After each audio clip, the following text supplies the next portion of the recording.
Andro ny talata fahenina ny volana marsa taona 2024 atolotra ny arabo antsika rehetra izay manaraka ny radio telenaka amin'ity anio ity ary asana mpanajana ianao any an-tokantrano any mba anaraka ny fotoana ny fampahalalam-baovaontsika hatramin'ny farany hoarantsika avy hatrany ireo lohatenim-baovao izay hoarantsika amin'ity anio ity.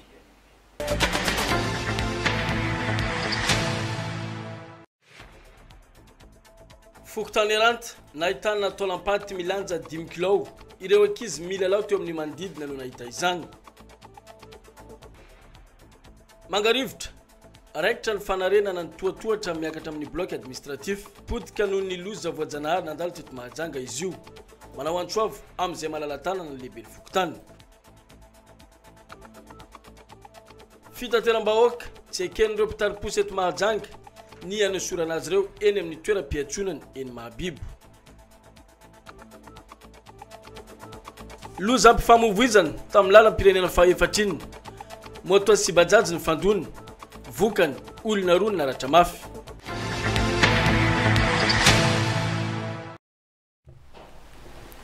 Hoeny amin'ny fokontany ny aranta avy hatrany isika atao anatin'ity vaovao manaraka ity.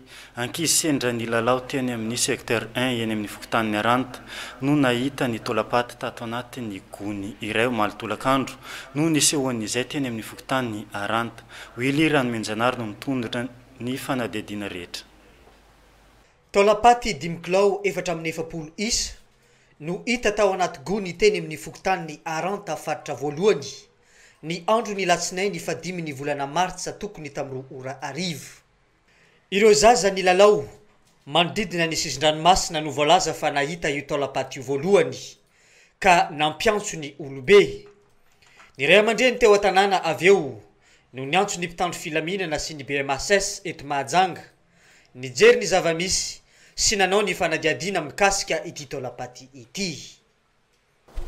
Mbola tsy fantatra moa hatreto ny mbola tsisy olona mety an'laza hoe mety ho tompony na mombamomban'izy io mety olona eo efatra eo zany raha vinavinaina ny isan'le razana nakany an'le taolanareo saikisaiky taolape zany betsaka aminazy io. No entina avy hatrany teny amin'ny bureau ny BMSS ilay taolapaty raha ny vaovao azo teny amin'ny mpitandro filaminana teny Analakely nilaza izy ireo fa tsy misy olona ahiny ho tomponantoka amin'ny taolapaty io ka izany no antony nandefasana avy hatrany ireo taolapaty ireo teny amin'ny BMS. Raha ny zavatra misy eto an-tampon-tanàna ny Mahajanga matety pitranga ny fahitana ilay taolapaty fa mampametra-panotaninany rehetra misy paka marina ve ireo taolapaty ireo satria saika arina fotsiny taolapaty ka izay vao misy mahita eny anivony fokotany.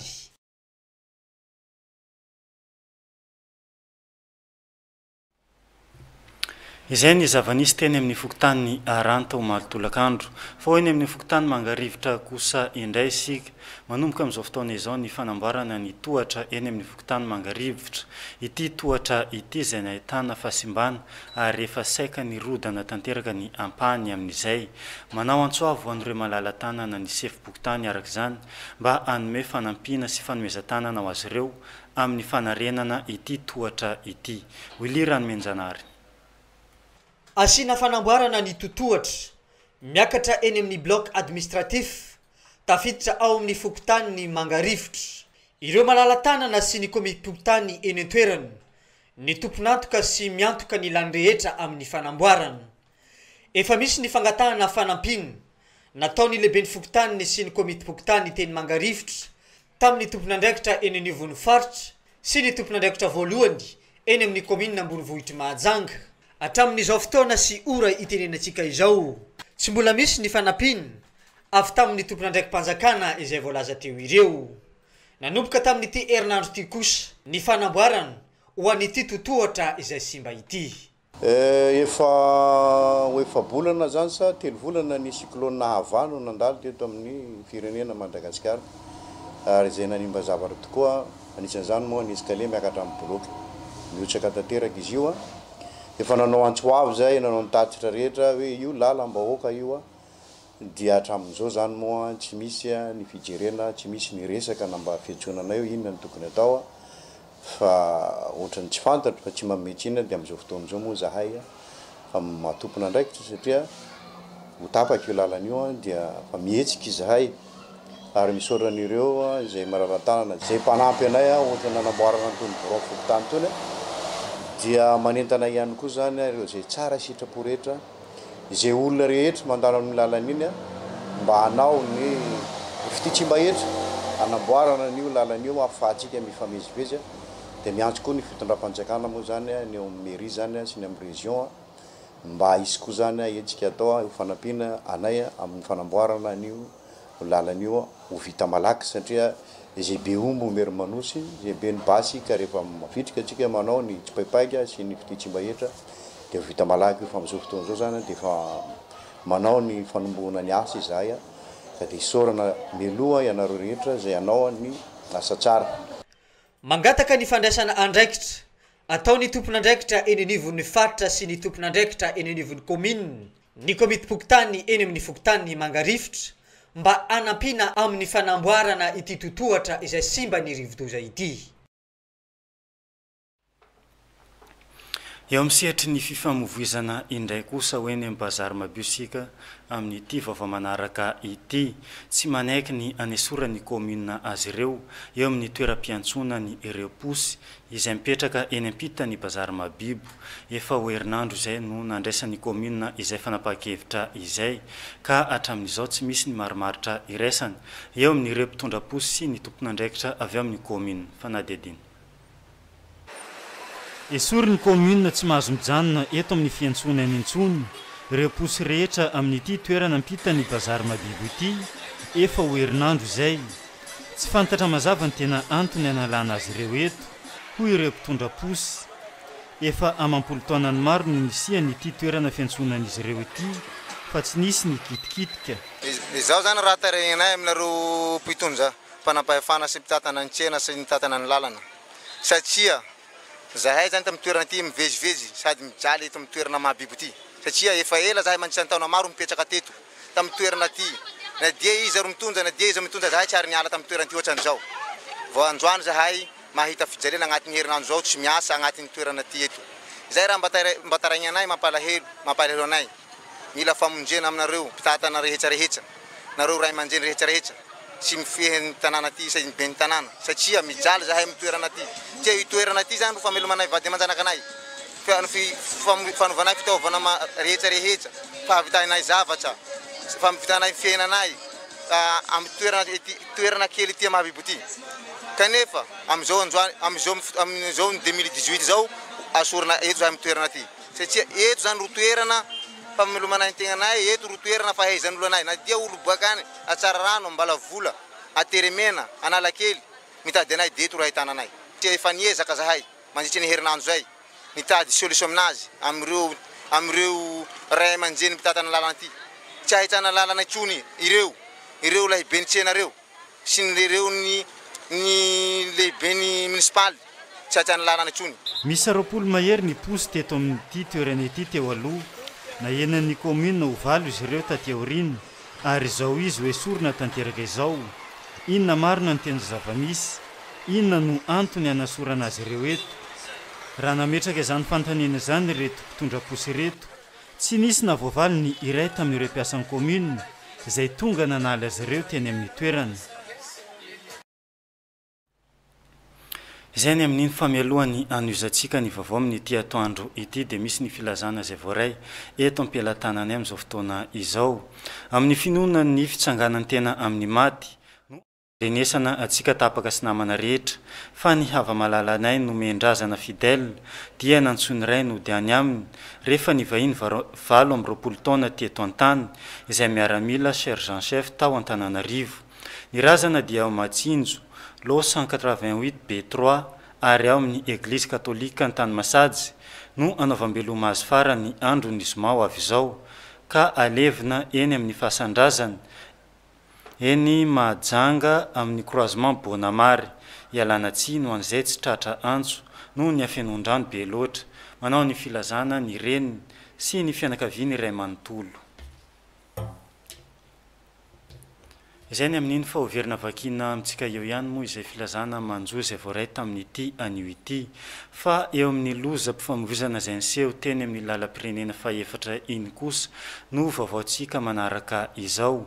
Bajaj nifandona tamin'ny moto izay no zava-nisy teny amin'ny lalam-pirenena faefatra omaly tolakandro. Nisy ny naratra arak'izany ary rehefa noentina aingana eny amin'ny hopitaly nanaraka ny fitsaboana izay sahaza azy. Sitraka rarin-jatovy. Olona roa ny fantatra efa naratra raha toa kosa ka nahitana fahasimbana ny bajaja sy moto izay nifandona teny amin'ny lalam-pirenena faefatra manakaiky ny lalatapaka iny ny andro ny alatsinainy fahadimy ny volana marsa tolakandro teo. Zakany se teo zaho avy any nandeha asotema bajaja iny boka nanajotsola taloha tary eto izy misy bisa farany eto tonga defa misy client pitary izy tonga defa vily tampoka izy tsisy clignotant tsisy ninona nefa izy tsisy rétroviseur lazaina nefa zaho fa ampovoana tsisy narimy klaxon anazy dia mbola tsy mijanona foana izy faran'izay nitovitra namako ry zao tanana zato ilan'ity tsy haiko mety misy tolana tapaka donc dia tongotra anazy any koa dia ohatran'izany ny navay dia rehefa resaka teo zay dia izy niteny hoe ndeha kaiky tompony zany ambarany fa manaiky ana arrangement dia rehefa navy teo le tompony fa hoe zaho tsy ana arrangement ny fa samy manamboatra na inona ataonao ambarany dia zay dia lasa miverina rehefa saika andesindreo bajady dia zany tena tsy mihetsika eo ary raha ny fantatra sy hita teny an-toerana tamin'io fotoana io dia olona roa no nitondra ity moto ity ka samy nahitana ratra avokoa izy roa ireo raha toa kosa ka tsy naninona nitondra bajaja. Tamin'ny fotoana nandalovana teny an-toerana moa dia mbola tsy tonga teny ny mpitandro ny filaminana nijery ny zava-misy fa samy ny fampiaino ainy teo ny rotota.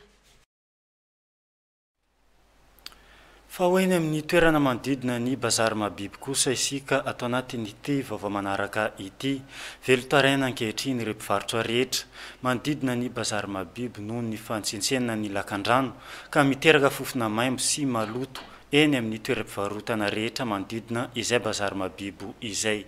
Nidina teny an-toerana ny mpanao gazety nijery ny zava-misy arak'izao tatitra hoentiny Anise Rasy Mandimby izao. Dibo-drano avokoa ny toeram-pivarotana ireo mpivarotra amin'ny sisin-dalana eto amin'ny tsenany Mahabibo. Rano maloto avy ao anatin'ny lakan-drano ao ambanin'io toeram-pivarotana io no miparitaka aty ivelany. Eo ambonin'ny rano maloto sisa no mivarotra ireto olona ireto. Milomano amin'ny loto avokoa ny ankamaroan'ireo entana amidy amin'izao fotoana izao.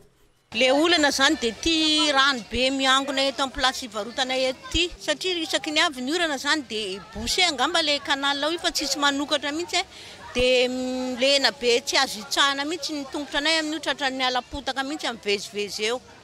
Ny problème eto amin'ny devant sopli antso rehefa latsaka orana dia zao doublava zao na kiliara tokony anatiny vidy entana amintsao satria maloto. Dia taloha nefa zareo fanjakana mba mandefa olona foana manadio an'io canal io. Nefa nakehitriny amin'izao tsisy tsony za fanadiovana canal zany amin'izao fotoana zao. Ka eto zay miaina amin'ny rano amin'ny loto be miangona eto dia io dia sitrapony dalina io amin'izay vao ritra rano fa raha avy accès le orana dobo foana zay eto Mahabibo ka mangataka an'zareo zay responsable zany mba nara-masaka aiky ijeran'izao toe-javatra mahazo anay eto bazary Mahabibo. Tsetsina zany le canal amin'ity le ato aminay ato ambaninay ato ty dia lasa misaoty mivoaka le rano zany dia manjary lasa miakatra amin'ny arabe le izy. Efa ela izay no tsy ary nisy nanokatra ka nanadio an'io lakan-drano io intsony. Raha ny fanazavana azo dia mifanjana ny mpivarotra anadio ny lakan-drano izay ao ambanin'ny toeram-pivarotany miandro baiko avy amin'ny commune. Mitondra fofona maimbo eto amin'ny manodidina ihany koa izao toe-javatra misy izao. Ankoatr'izay tsy lavitra eo amin'ny toerana io misy fantsona mitondra rano ho an'ny orinasa Jirosoany Malagasy vaky ka miboiboika ny rano avy ao. Vao maika manampitrotraka amin'ny fahadoboana mahazo an'ireto mpivarotra ireto izany. Tio vaky zay fa miteny amin'ny jirama tsy mety azon'ireo le fitarainana nefa ny amin'ny plasinay dobo sady le dalo koa amin'ny tsy entsina hafa ela io tio vaky io. Rehefa tonga ny orana dia mihitatra miparitaka hatraty amin'ny arabe ny rano maloto. Aiza hoaiza ny fandraisana andraikitra ho an'ireo izay avoakasiky n'izao zava-mitranga izao. Tsy afa-miala ny commune Ambonivohitra Mahajanga, ireo mpivarotra ary ny orinasa Jirama fa tokotelo mamasana andro avokoa ireo. Izay ny zava-misy eny amin'ny toerana manodidina ny bazary Mahabibo, andrasana araka izany ny fandraisana andraikitra ataon'ireo tompona andraikitra izay voatonona teo ireny. Tafiditra amin'izany ny orinasa jirama ny commune Ambonivohitra Mahajanga, fa indrindra ireo mpivarotra izay mivarotra eny amin'iny toerana iny. Fa ny Belobaka kosa isika amin'ity vavao manaraka ity. Fila iray mitondra ny herinaratra ho an'ny orinasa jirama no mikiravirava amin'ny tany amin'izao fotoana izao eny amin'ny fokontany Belobaka izay atahorana so itera-doza ity fila ity araka izao fanadihadiana hoentiny Anise Rasy mandimby azy izao. Mitselatselatra ny herinaratra avy amin'ireto fila ireto eto amin'ity andron-jiron'ny jirama ity rehefa alina ny andro na ihany koa rehefa amin'ny fotoanany rotsakorana. Tsy fantatra ny antony fa matahotra mafy amin'ny loza mety hitranga teraka izany ny vahoaka. Eto amin'ny lalam-pirenena fahaefatra amin'ny sampalan-dalana mankany amin'iny commune Ambanivohitra Belobaka iny no misy azy io. Poto mitselatselatra isaka tonga ny orana dia mitselatselatra be poto io eto amin'ny akaikin'ny Tibara Soavadia ty amin'ny alina zay tsy tafatory mihitsy noho n'izy le tratran'orana zany dia tena revidrevitra be mihitsy le izy tena matahotra zay so dia mahay tranonay. Zavatra hitana eto zany raha fa mirehitra zany ty jiro ty sakalina mitselatselatra be zany jiro. Antoandro tsy maninona fa raha fa alina zany raha fa mirehitra le ampola zany tonga dia mitselatselatra jiro. Misy circuit le poteau rehefa amin'ny andro fahavaratra ohatran'izao. Ya isaky ny fahavaratra isan-taona dia misy circuit foana amin'le poteau. Mananontany ho an'ny mponina eto amin'ny manodidina ny loza. Raha sanatrika misy ny firehetany ity andron-jiro ity. Efa nampahafantarina ny amin'izao zava-mitranga izao ihany koa ny avy ao anivo ny orinasa jiro sorany malagasy fa mbola tsy ary tonga teto ry zareo nanao ny asany. Nisy taona zay naplaza tamin'ny jirama fa ilaza ho avy ry zareo nefa ny hatramin'izao reo ohatrany mbola tsy tonga. Efa eo malatsaka eo anga. Zay zany fa nampafantatra ny jirama foana fa ohatrany modindro tseno le izy dia tsy fantatra hoe ahoana mbola tsisy vahaolana ziska hatramin'izao. Ary matetika zay kany mampilaza amin'ireo ampiasan'ny jirama mandalo sirandreo mandalo eo tsisy andresira zany le resaka anay zany anapatreo tsy maninona tsy maninona. Move izy zany ka miandro misy loza iseho eto amin'ity toerana ity ny avy ao amin'ny orinasa jiro sorany malagasy vao andray andraikitra. Rehefa avy any Belobaka isika dia verina ho eny amin'ny fokontany Mangarivitra. Raha ny fantatra dia efa niverina eny anivo ny fokontany tsirairay avy. Ireo lisy mpifidianana avy any amin'ny CNI Foibe araka ny fanampavao izay azo hatramin'ny 20 volana febroary lasa teo. Ity lisy mpifidianana ity moa dia ahafahany rehetra manamarina ny anarany ao anatin'ity lisitra efa naverina eny anivo ny fokontany ity. Nidina nijery ny zava-nisy teny amin'ny fokontany Mangarivitra io ilirany Menjanary araka izao fanadihadiana izao. 50 ny isan'olona tonga nanamarina ny anarany ao anatin'ny lisy mpifidianana ho an'ny fokontany Mangarivitra manokana. Nanomboka ny andro izay natokana anamarinana ny anarana ao anatin'izay lisy mpifidianana izay. Azo lazaina fa ambany itaha izay voalaza io. Nisy araka izany ny fanentanana nataon'ny lehibe ny fokontany eny an-toerana amin'ny mba anamarinana ny anarana ao anatin'ny lisy mpifidianana. Eny tsy atao tompotrano mionitsika eto amin'ny fokontany Mangarivitra tsy atao tara ihany koa fa efa irahantsika malalina ny fipetra rehetra momba ny fifidianana izay napetraka ny senitra zany momba tsy ny fifidianana fa mialatsiny fa momba ny lista fanaovana ny liste électorale zany dia efa tonga ato zany liste électorale nisy efa fotoana moa zay fa navelana aloha iteny ny tompona andraikitra dia manentana amin'izay zay ty ambany fa tonga miverina ty amin'ny fokontany tokoa ny lista zay anaovana ny verification ny anaran'ny olona rehetrarehetra izay tonga teto amin'ny bureau fokontany nanao ny fandroatana ny anarana anatin'ny liste électorale zay tonga teto amin'ny bureau fokontany satria eto amin'ny bureau fokontany manatona ty amin'ny bureau fokontany ny olona dia zay zany nefa tonga ato efa eo amin'ny 50 eo moa zany olona tonga eto misy ihany tokoa aloha ny latsaka koa fombany ihany moa zay ny antony namerina azy ity ka dia manentana nytsika rehetrarehetra zay ny soratra anarana taty amin'ny bureau fokontany ho avy anao ny fanamarinana ny anarany so dia latsaka ao aza miandry efa mirotsaka daholo ny lamba hoany sy ny karaza mbo andeha contrôle fa fatary zany fa dia ny mbola tsisy zany rehetrarehetra zany dia mahatsapa tena satria ny fifidianana ny maha olombelona anao ny maha olom-pirenena anao ka miavia tompoko mijery ny liste électorale atsika. Zony tsirairay no mifidy amin'ny fifidianana rehetra izay ahafahana mandray anjara ho an'ny vahoaka madiniky ary ny fanamarinana ny anarana ao anatin'ny lisym-pifidianany no anisany ahafahana mandray anjara amin'ny andro ny fifidianana. Araka izany mbola tsy tara ny rehetra raha toa ka manatona ny fokotany misy azy manamarina sy mijery ny anarana ao anatiny izay lisym-pifidianana izay. Averina vakina amintsika ity filazana manjo izay voaray tamin'ity anio ity amin'ny finoana ny fitsanganana amin'ny maty no ampandrenesana antsika tapaka sy namana rehetra fa ny hava-malalanay no mendrazana fidèle dia nantsony ray no diany aminy rehefa nivahiny 7 taona teto an-tany izay miaramila sergent chef tao Antananarivo. Ny razana dia ao Matsinjo lo 188 B3 ary ao amin'ny Eglise Katolika Antanimasady no anaovambeloma azy fara ny andro ny zoma ho avy izao ka alevina amin'ny fahasandrazana eto Mahajanga eny amin'ny croisement Bonamary. Ialana tsi no an'izay tsy tratra antso noho ny afenondrano be loatra manao ny filazana ny reniny sy ny fianakaviana iray manontolo. Iverenantsika kely ny vaovao avy any amin'ny fokotany ny Belbaka amin'ity vaovao manaraka ity. Vaky ny fantsona mitondra ny rano ho an'ny orinasa Jirama eny Belbaka efa maro ny rano very ary misy fiantraikany amin'ny fandehanana ny pompin-drano ny ponina eny amin'ny manodidina moa ity favakisa ny fantsona mitondra ny rano ho an'ny orinasa Jirama eny Belbaka ity. Anise Rasmandimby. Amanarivo ny litatra ny rano very fotsiny eto amin'ny lalam-pirenena faha-efatra commune ambanivohitra Belbaka no ny favakisa ny fantsona mpitondra rano ho an'ny Jirama.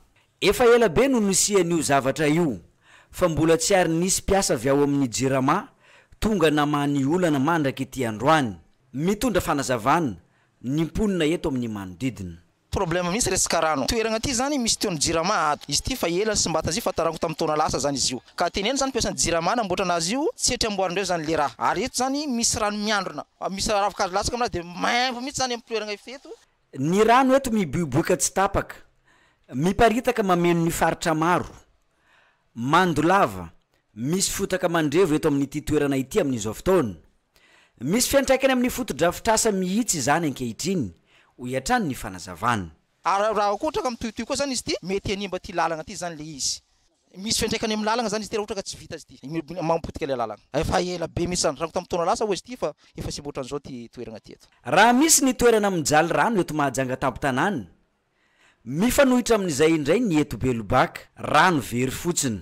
Mbola tsy mitsahatra ny manao antsoavo ho an'ny piasan'ny Jirama ny mponina eto amin'ny manodidina.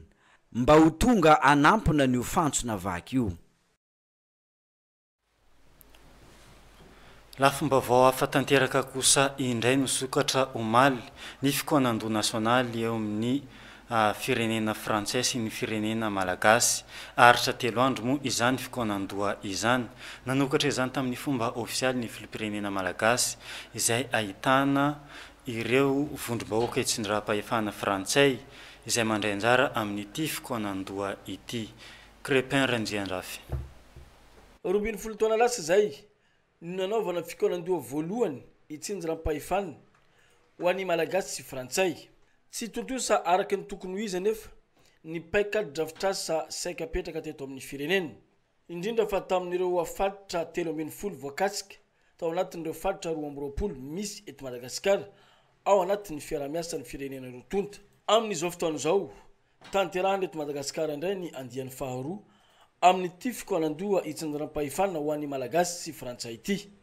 Ankoatry ny mpandraharaha betsaka ihany koa ny olom-boafidy sy ny mpitondra fanjakana eto Madagasikara sy frantsay no miatrika izany ao anatin'ny atelony. Maro araka izany ny tombotsoa azo araka ny nambarany filoham-pirenena raha tonga nanokatra tamin'ny fomba ofisialy ity hetsika ity ny tenany sy ireo mambra ny gouvernemanta. Ny voalohany amin'izany ohatra dia misy fifandraisana ara-barotra, misy fifanankalozana zay kefy, ny fifanankalozana eo amin'ny lafiny traikefa eo amin'ny asatanana eo amin'ny industrie eo amin'ny fampianarana arakasa maro samihafa ary indrindra ny fanakalozana eo fivezivezena mba afantarana ihany keo hoe manao na fandrosoana any zany a ny any keo mahita an'le ty satria zay foany tsy miainga amin'le fifandraisana amin'ny samy olona aloha amin'le samy mpitondra ny ampandrosoana le fifandraisana eo amin'le faritra fandrehetra dia miara-manaika ary reo izy ireo azonareo manontaniana hoe inona ny tombotsoa fa ny tsy manana raha te hanana dikan'izany a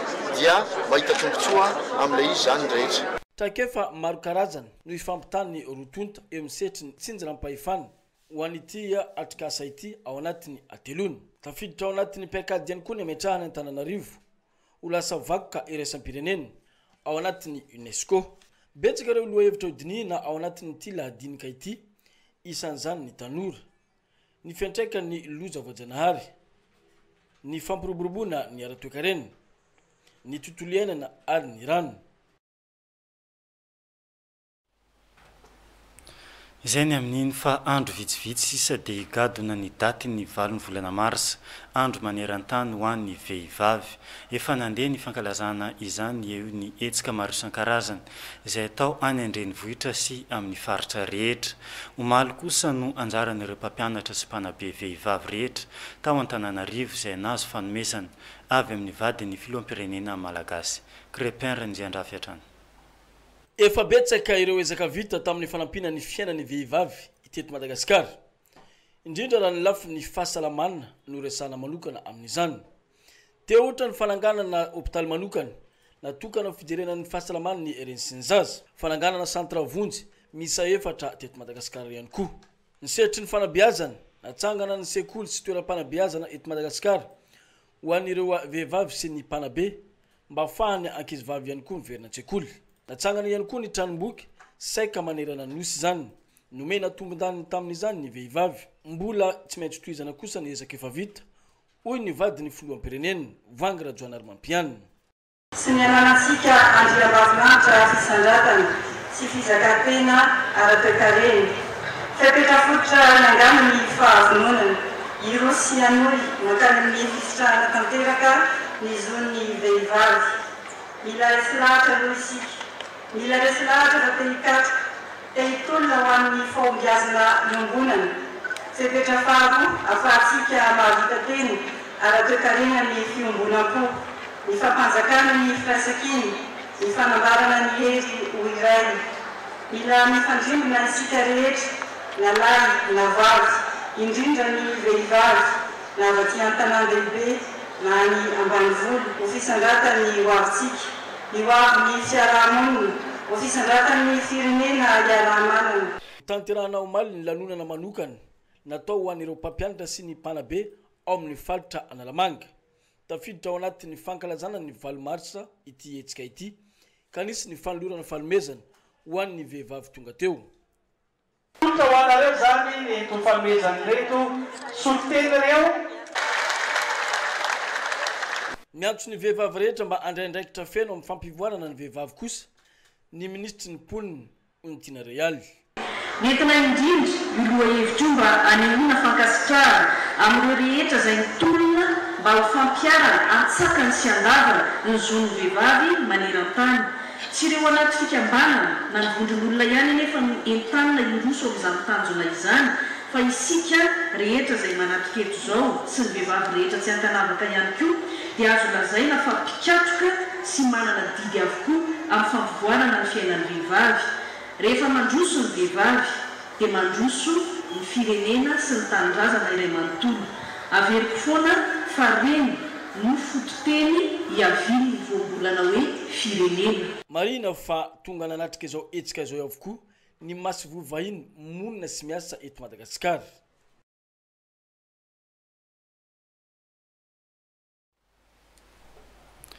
Izay ny amin'iny fa eo amin'ny skoto zazavavy eto Madagasikara kosa indray nisy ny hetsika nataon'ireo skoto zazavavy ny andro ny alahady lasa teo nankalazana indrindra ny journée mondiale de la pensée teto amintsika araka izany teny amin'ny mangarivitra teny amin'ny sampandraraparitry ny mponina no nanaovana izy ireo ity hetsika ity nisy ny fanadiovana nataony tao anatin'ity bramparitry ny mponina eto Mahajanga ity teo ihany koa ny fanomezana nomeny ho an'ireo zaza tezaina ao amin'ny CDF fanadidiny.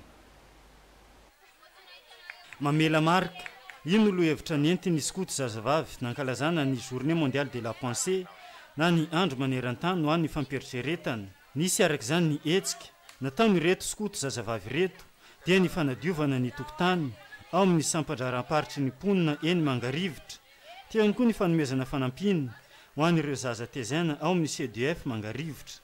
Amin'ny andron'ity zany izay skoto zazavavy malagasy eto amin'ny faritra Bony mankalaza ny andro natokana ho fampieriseretana na journée mondiale de la pensée. Amin'ity taona ity dia impact na hoe mamela marika no teny tonjotra entinay nankalaza izany amin'ity andron'ity.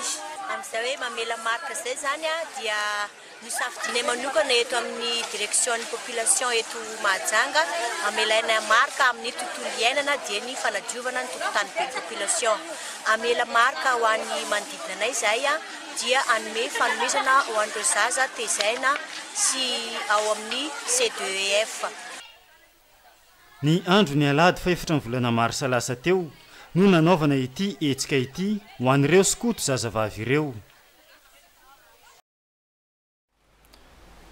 Eo amin'ny tontolo ny fanatanjahantena na ny baolina kitra no marimarina kokoa anio fahenina ny volana marsa ny lalao miverina voalohany eo amin'ny ampavalindalana ny Ligue des Champions eo na ny Paris Saint-Germain sy ny Real de Madrid ary ny lalao faharoa eo na ny Liverpool sy ny Porto.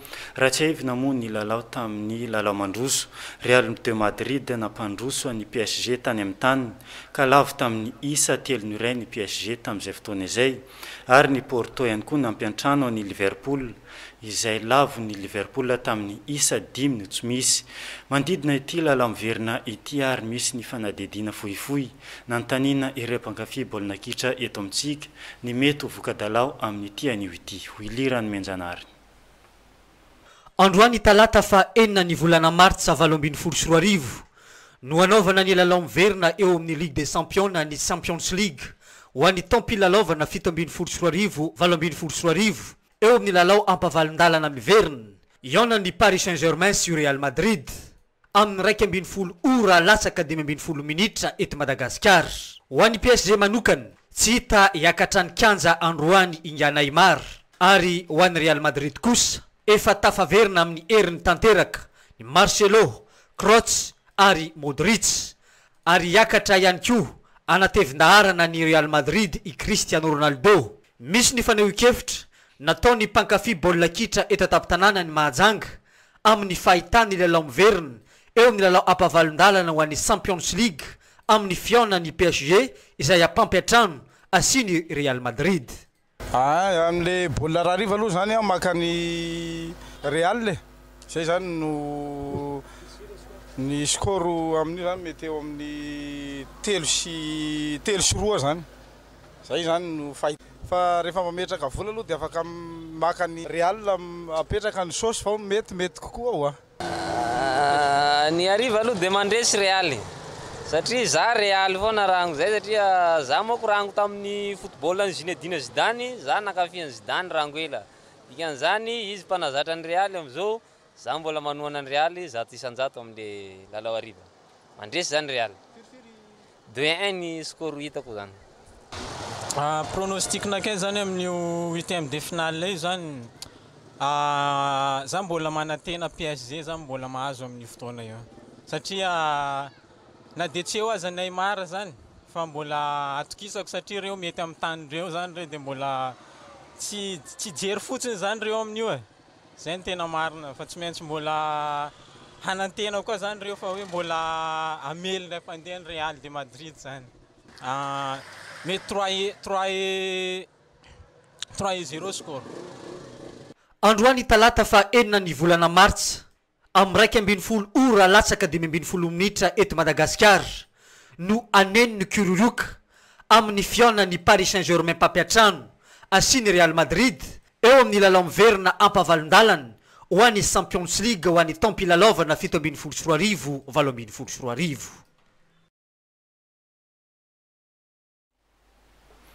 ho hita eo araka zany izay ivoaka andresy amin'ny Paris Saint-Germain sy ny Real de Madrid amin'ny ty lalamiverina ampavalindalana iadina ny Ligue des Champions any Europa ity. Faverina vakina amintsika ny filazana manjozy voray amin'ny ty anio ity. Filazana amin'ny finoana ny fitsanganantena amin'ny maty no ampandrenesana antsika tapaka sy namana rehetra. Fa ny hava-malalaina no mendrazana fidèle dia nantsony ray no dia any aminy rehefa nivahiny 20 taona teto antany izay miaramila sergent chef tao Antananarivo. Ny razana dia ao Matsinjo lo 188B3 ary hoentina eny amin'ny Église catholique Antany Masady anaovam-belomazy farany andro ny zoma avy izao ka alevina amin'ny fahasandrazana eto Mahajanga eny amin'ny croisement Bonamary. Ialana tsi no an'izay tsy tratra antso no ny afenondrano be loatra manao ny filazana ny reniny sy ny fianakaviana iray manontolo. Fa vaovao iray asa-pirenena kosa indray no amaranantsika ny fotoana ny fampahalalam-baovao amin'ny ty anio ity.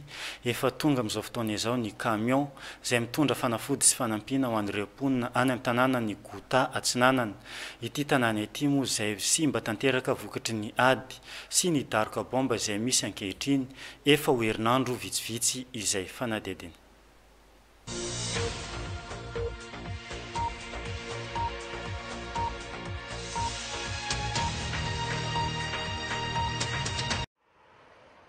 Fiara lehibe misy 20 mitondra fanafody sy sakafo no tonga tamin'ny tanàna ny Gota Atsinanana ny andro ny alatsinainy lasa teo. Ity no fanampiana voalohany tonga tany an-toerany hatramin'ny fotoana nisian'ny ady sy ny daroka bomba tany amin'ny tanàna ny Gota efa andro vitsivitsy lasa izay.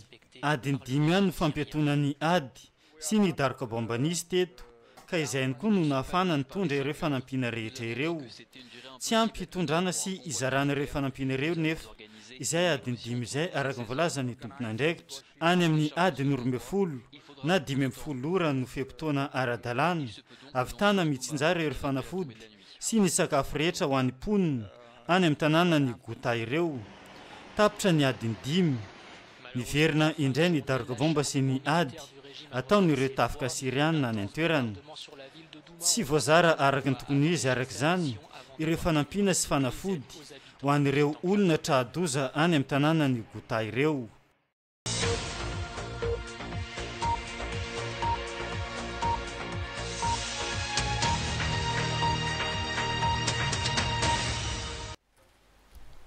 Tapitra ny fotoana ny fampahalalam-baovaontsika tamin'ny ty anio ity isaorana ianao.